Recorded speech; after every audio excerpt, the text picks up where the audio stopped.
બેનું બેસજો ઘડીક વાર હો. ઘણું બેઠા, એટલી વખત બેઠા એ તો ખૂબ કહેવાય ને. હમણાં 12 1 વાગશે ને અડધા પોણા થઈ જાય. હાવ ખાલી હાલો હાલો.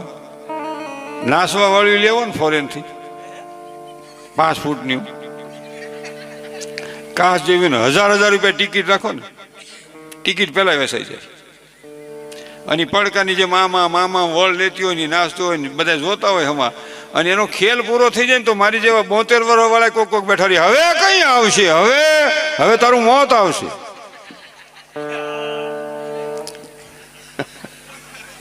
પેલા તો હાહુની લાજ કઢાવતા, અમારા ઘરવાળીની હાહુની લાજ કાઢવાની. અરે ખેતર કામ કરતા હોય રમેશભાઈ ને વીસી કરે તો બાઈને તો જેઠે ભેગા હોય ને હાહરો ભેગો હોય, બધી કંપની ન્યા જ હોય ને. વીસી કરે તો ઉખારે ન કરે, આંગળી વીસી કરે તો આમ કરીને આમ લાજ કાઢીને આમ બતાવે આપણને. વીસી કરીને આહુડા હેલા જતા હોય, હાડલો ભીનો થઈ ગયો હોય. એ સમય તો આખું જુદું હતું. ઓહો, એમાં 60-70 વર્ષની બેનું નામે સેટિંગ નથી. એ હાહુમાંથી સટી ગયો તો બહુ આવી ગયો. એ પેલા હાહુ જાણે ફોલદાર જેવો, હાહુનો કરમ પેલા ફોલદાર જેવો, ટાઢી છીંગડા જેવી, હાથમાં જ કામ પડી જાય. ખાસોક નથી ખાતી.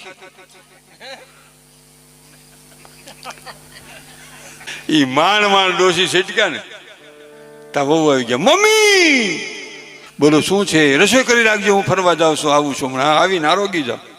નકર 60-70 વર્ષ વાળી જે બેનું છે ને એને સેટિંગ જ આવ્યું. એને એમ ન મજા, આમે નહીં આમે નહીં. એ વૈશ્વા ગામ, એને શહેરમાં ન જવાય, ક્યાંય ફરવાય ન જવાય, ઘીરે એકાદું ખડે પછી સટકે અહીંથી.